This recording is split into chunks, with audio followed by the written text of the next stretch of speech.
ప్రభువా, నా పెదవులను నా హృదయమును శుద్ధి చేయుము. నేను నీ పవిత్ర సందేశమును ప్రజలకు వినిపింతును. పితకు పుత్రునకు పవిత్రాత్మకు స్తుతులు, ఆదిలో వలె ఇప్పుడును ఎల్లప్పుడును కలుగునుగాక. గుణదల మాత మహోత్సవము ఫిబ్రవరి 11వ తేదీ. ప్రియమిత్రులారా, గుణదల మాత పుణ్యక్షేత్రం ఏర్పడి నేటికి 100 సంవత్సరాలు పూర్తయ్యాయి.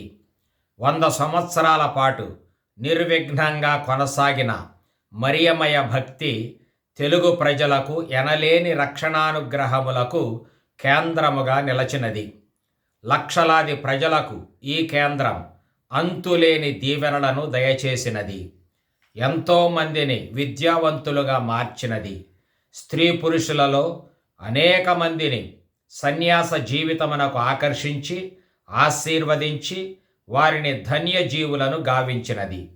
ఈ మాత పుణ్యక్షేత్రములో జీవించే వారి భక్తి విశ్వాసాలకు లోతైన పునాదులను వేసినది కూడా ఈ కేంద్రమే.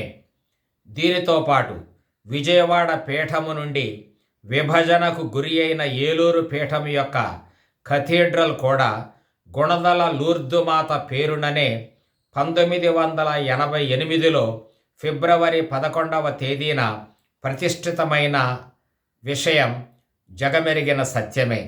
అందువలన అక్క చెల్లెండ్రైన ఈ 2 పీఠాల ఆధ్యాత్మిక పరిణతికి హేతువైన అమలోద్భవ మాతను ఈరోజు మనము ఘనముగా కొనియాడుతూ ఆమెను మనకు వసుదైక మాతగా ప్రసాదించిన క్రీస్తు పేరిట దేవునికి స్తుతి స్తోత్రములు చెల్లిస్తూ ఉన్నాము.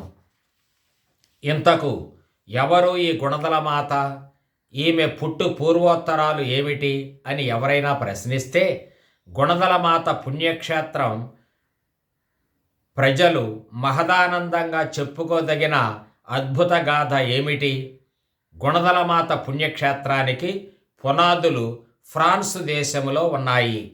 అక్కడ లూర్దు అనే పేరుతో ఒక నగరం ఉంది. ఆ నగర ప్రాంతములోనే మసబ్యెల్ అనే తావులో ఒక గుహ ఉంటే ఆ గుహలో యేసుని తల్లి మరియమాత ఫిబ్రవరి 11వ తేదీ 1858లో అద్భుతముగా దర్శనమిచ్చినది. ఆమె దర్శన భాగ్యానికి యోగ్యురాలైన బాలికయే పునీత బెర్నెదత్తమ్మ సుబీరు. ఆమె 1844 నుండి 1879 వరకు జీవించింది. ఆనాడు తన కన్నులను తానే నమ్మలేక అంత సుందరమైన అద్భుత దృశ్యం ఏమిటో అంతుపట్టక తికమకపడిన బెర్నెదత్తమ్మ ఆనందాశ్చర్యాలతో హృదయమారా పలికే మాటలు వింటే అసలు విషయం అర్థమవుతుంది. నేను చూచిన ఆ మహారాణి తేజోమయంగాను సుందరంగాను నిండు యవ్వనంతోనూ ఉట్టిపడుతూ ఉంది. ఆమెది సాటిలేని సౌందర్యం, వర్ణించటానికి అలవి కాని అందం. అంతటి సుందర రూపాన్ని నేనెన్నడూ చూడలేదు. ఆమె వచ్చింది. అక్కడ గుబురుగా పెరిగిన తుప్పలున్నాయి. వాటికంటే ఎత్తులో ఒక గుహ ఉంది. ఆమె ఆ గుహలో నిలిచింది. వెనువెంటనే నన్ను చూచింది. తలను కొంచెము వంచింది. చిరునవ్వుతో నన్ను పలుకరించింది. అదే సమయంలో తన 2 హస్తాలు ముందుకు చాచింది. హస్తాలు తెరచే ఉన్నాయి. కుడి చేతి మీదుగా ఒక జపమాల వ్రేలాడుతూ ఉంది. నన్ను దగ్గరకు రమ్మని సొంత తల్లిలాగా సైగ చేసి పిలిచింది. నేను కన్నులు నలుపుకొని బాగా తెరచి చూశాను. కన్నులు మూశాను, మళ్ళీ తెరిచాను. నేనేదో మోసపోతున్నాననేదే నా సందేహం. కానీ ఆ మహారాణి అదే తావులో నిలచి ఉంది. నన్ను చూస్తూ ఎంతో దివ్యంగా చిరునవ్వు నవ్వుతూ ఉంది. దగ్గరకు రమ్మని ప్రోత్సహిస్తూ ఉంది. దీనిలో మోసమేమీ లేదని నేను గ్రహించేలా చేస్తుంది. నాకు మాత్రం అంతా అయోమయంగా ఉంది. నాకేమీ అంతుపట్టని ఆ తరుణములో ప్రార్థన చేయాలని అనిపించింది. జేబులో చేతులు పెట్టి జపమాలను వెలికి తీశాను. అలవాటు ప్రకారం ఎప్పుడూ జపమాల నాతో ఉంటుంది. నేను మోకరించాను. ఆ మహారాణి తల ఊపుతూ నేను చేసే ప్రార్థనకు ఆమోదం తెలిపింది. అప్పటి వరకు కుడి చేతి మీదుగా వ్రేలాడుతున్న జపమాలను చేతి వ్రేళ్లతో పట్టుకుంది. ప్రార్థన ఎలా చేయాలో సూచిస్తుంది. ఆ మహారాణి నా ఎంతట నేనే ప్రార్థన చేసుకోనిచ్చింది. ఆమె మాత్రం తన 2 వ్రేళ్ల మధ్యనున్న జపమాల పూసలు లెక్కిస్తుంది గాని పెదవులేమీ కదపటం లేదు. 10వ మంగళవార్త జపం ముగియగానే నాతో పాటు కలిసి త్రిత్వ స్తోత్ర జపం చెప్పేది. చూపులకు 16 లేదా 17 సంవత్సరాల బాలికగా కనిపిస్తుంది. ఆమె ధరించిన తెల్లని అంగీ అంచులు పాదాలు తాకుతున్నాయి. అంగీ మెడ గుండ్రంగా ఉంది. ఆ గుండ్రని అంచు నుంచి తెల్లని మెడపట్టి ఒకటి వ్రేలాడుతుంది. నీలిమ రంగు రిబ్బను నడుమునకు బిగించి ఉంది. దాని అంచులు కూడా పాదాలనంటుతూ ఉన్నాయి. ఒక ముసుగు తలను పూర్తిగా కప్పివేసింది. ఆ ముసుగు క్రింది తల వెంట్రుకలు కనిపించనట్టుగా ఉన్నాయి. ముసుగు మాత్రం శిరస్సు నుంచి భుజాల మీదుగా నడుముపై నుంచి అంగీ అంచుల వరకు జార విడిచి ఉంది. పూర్తిగా కప్పి ఉన్న పాదాలపై 2 గులాబీలు పసుపు పచ్చని బంగారపు రంగులో దగదగా మెరుస్తూ ఉన్నాయి. సజీవంగా నిలిచియున్న ఆ మహారాణి చుట్టూరా కాంతి కిరణాలు విరజిమ్ముతూ ఉన్నాయి. జపమాల ముగియగానే ఆమె మందహాసముతో నన్ను అభినందించేది.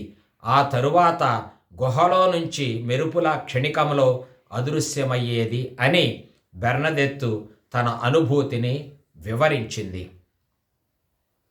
ఇంత అందచందంగా కనిపించే నిర్మలమైన ఈ మహారాణి 1-2 సార్లు కాదు, ఏకంగా 18 పర్యాయాలు ఆ బాలికకు కనిపించింది. తన 17వ దర్శనం మార్చి 25వ తేదీన మరియమాత మంగళవార్త మహోత్సవం నాడు కలిగింది. జూలై 16వ తేదీన కార్మెల్ మాత పండుగ రోజున కలిగిన దర్శనం 18వది. ఆ దర్శనములో నేనే అమలోద్భవాను అని చెబుతూ తన నిజ స్వరూపాన్ని వెల్లడించింది ఆ మాత. ఆ అమలోద్భవ మాత లూర్దు నగరంలో వెలసింది గనుక ఆ లూర్దు నగరం మరియమ్మ గారి నగరంగా ప్రసిద్ధికెక్కింది. కాబట్టి ఎవరైనా ప్రపంచంలో ఎక్కడైనా సరే లూర్దు నగరం అనే పేరు వినగానే దానిని మరియమాత నగరంగాను, ఆమె దర్శనాల నిలయంగాను, ఆమె అద్భుతాల ఆలయంగాను భావిస్తారు. కాబట్టి క్యాథలిక్ సమాజంలో లూర్దు అనే పదం మరియమాత అనే పదానికి పర్యాయ పదంగా మారిపోయింది కూడా. ఆ అద్భుతమైన అమలోద్భవ మాతయే మనం ఎంతో ఆప్యాయంగా ఆంధ్రలో అమ్మ అని పిలుచుకునే గుణదల లూర్దు మాత. చారిత్రాత్మకంగా ఆమె దర్శనమిచ్చింది ఫ్రాన్సు నందలి లూర్దు నగరంలోనే అయినా ఆమె దర్శనం ఆ ప్రాంతపు ప్రజల వరకే పరిమితం కాలేదు. సర్వ ప్రజల కోసం ఆమె దర్శనమిచ్చింది. ఆమె అందరి తల్లి గనుక ఆమె దర్శనం అందరి కోసం ఉద్దేశింపబడింది. ఆమె దైవ సమక్షములో సదా జీవిస్తున్న మోక్షపు రాణి కాబట్టి తన నిత్య నివాసమైన మోక్షము నుంచి విశేషమైన అనుగ్రహాలను క్రొమ్మరిస్తుంది. తల్లి ప్రేమ నుంచి బిడ్డల్ని ఎవరైనా వేరు చేయగలరా? అలానే ఈ మన అమలోద్భవమాత ప్రేమ మనతో కలకాలం ఉంటుంది. దానికి నిదర్శనంగానే ఈ మన గుణదలమాత పుణ్యక్షేత్రం వెలసింది. ఆమె మాతృత్వం ద్వారా దేవుడు మనకు ప్రసాదించే వివిధ అనుగ్రహాలకు ప్రజల్ని పాత్రుల్ని చేసే సాధనమే ఈ గుణదల లూర్దుమాత పుణ్యక్షేత్రం.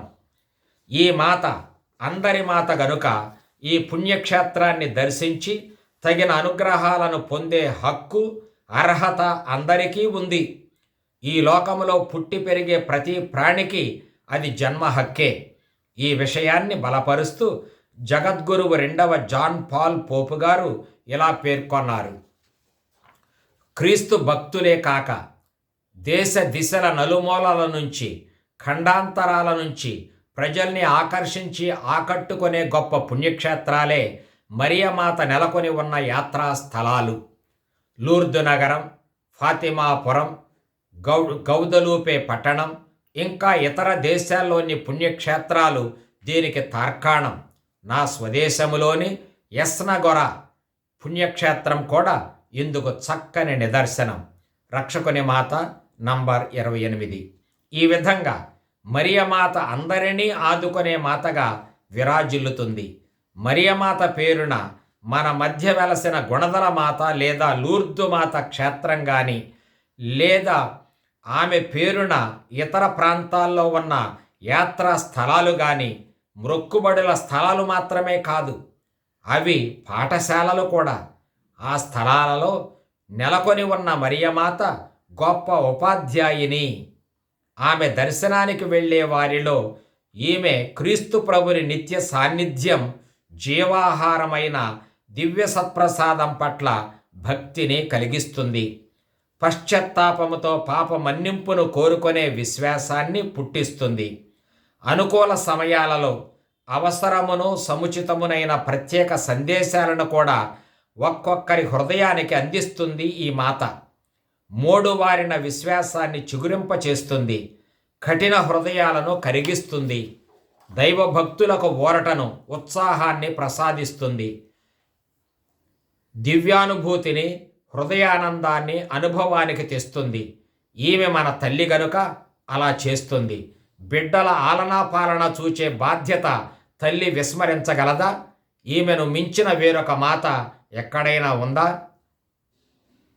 నేనే అమలోద్భవాను అని ప్రకటించటం ద్వారా మరియమాత ఈ లోక ప్రజలకు వేద సత్యాలపై కలిగే ఎన్నెన్నో అనుమానాల ముసుగును తొలగించింది.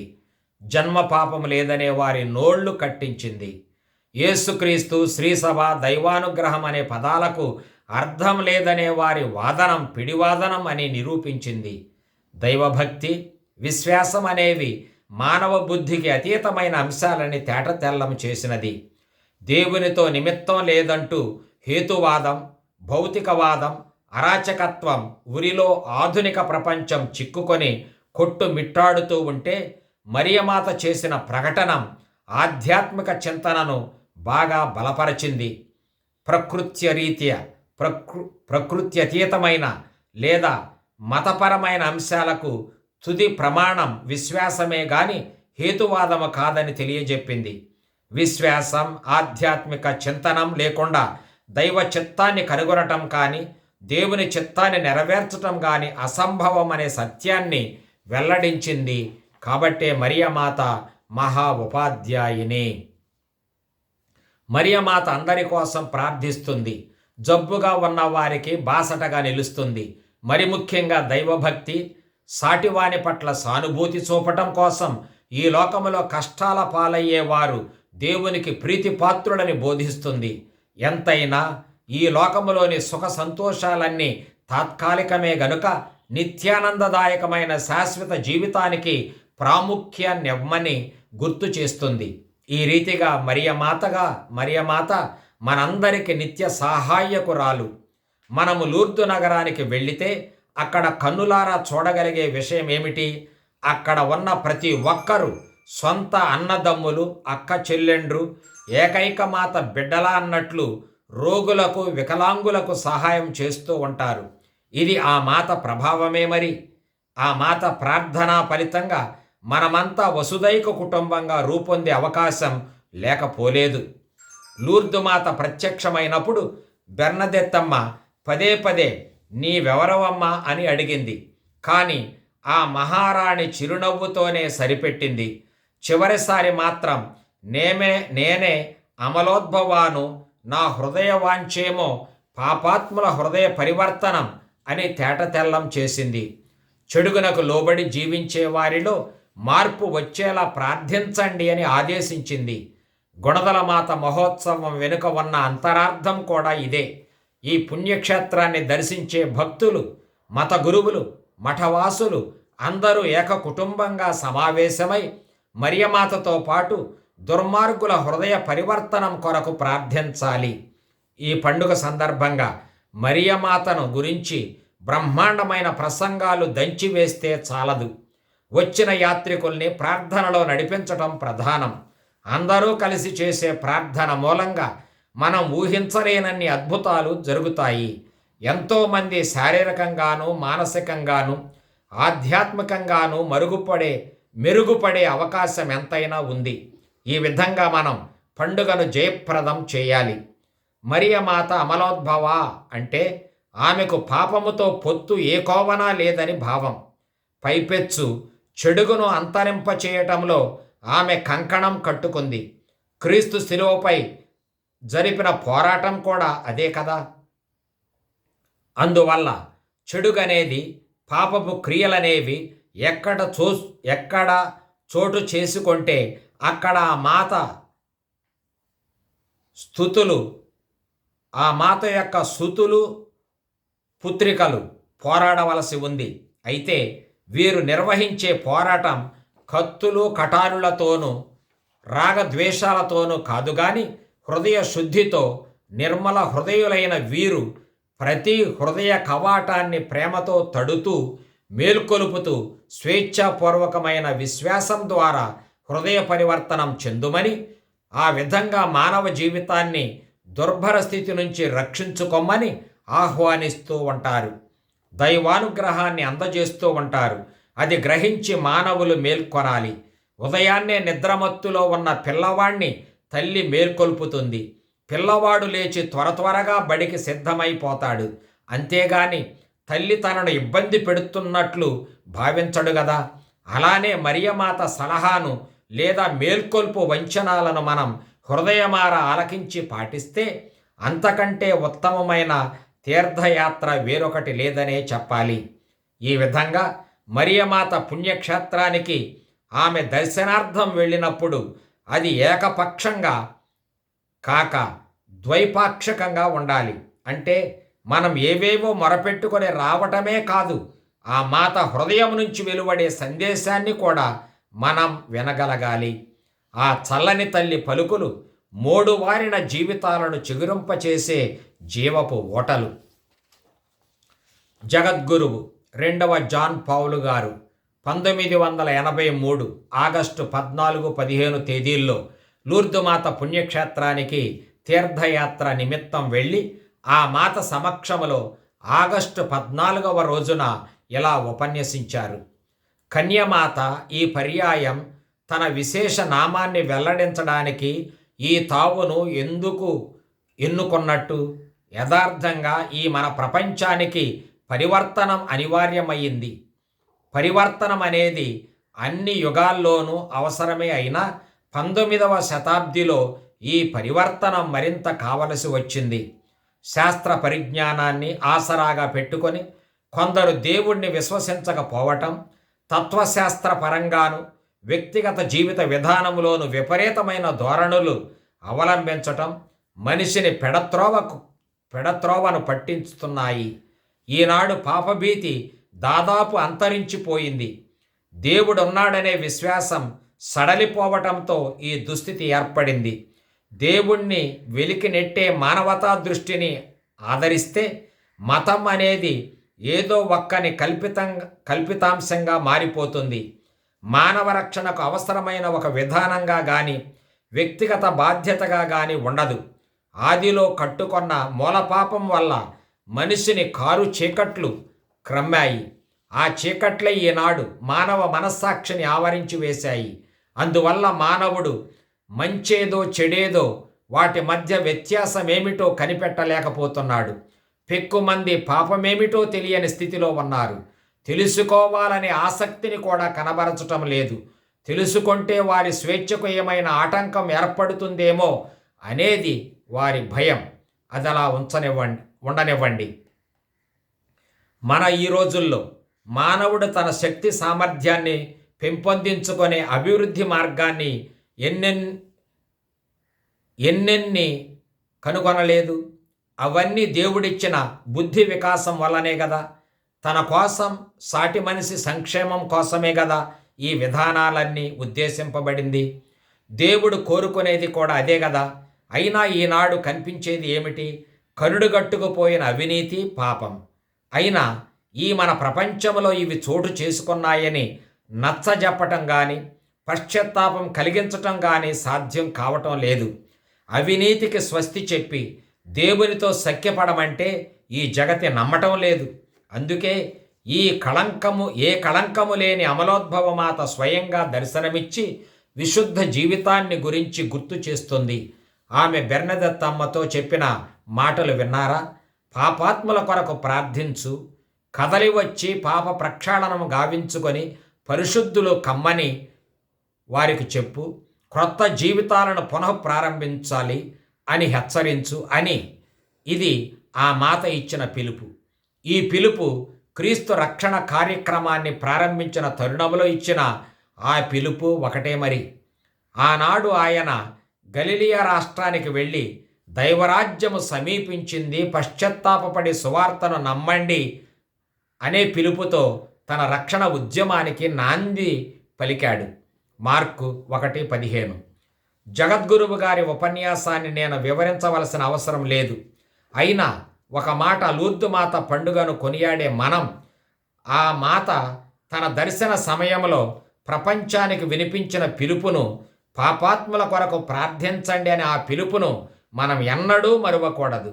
అది అన్ని సందర్భాల్లోనూ గుర్తు చేసుకుంటూనే ఆ తల్లికి తగిన బిడ్డలుగా ముందుకు పోవాలి.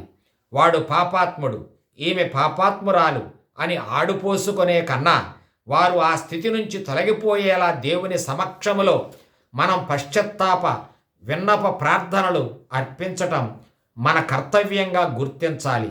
క్రీస్తు మాత మనకు అప్పగిస్తున్న క్రైస్తవ ధర్మం ఇది.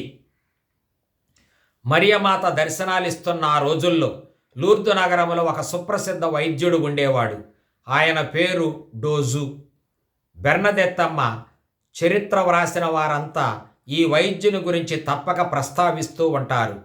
ఆయన్ని ఒక అనుగ్రహవేశ పూరితుడుగానో, ముక్కోపిగానో లేదా మొరటు మనిషిగానో చిత్రిస్తూ ఉంటారు. కానీ వాస్తవంగా అతడు అలాంటి వాడు కాడు.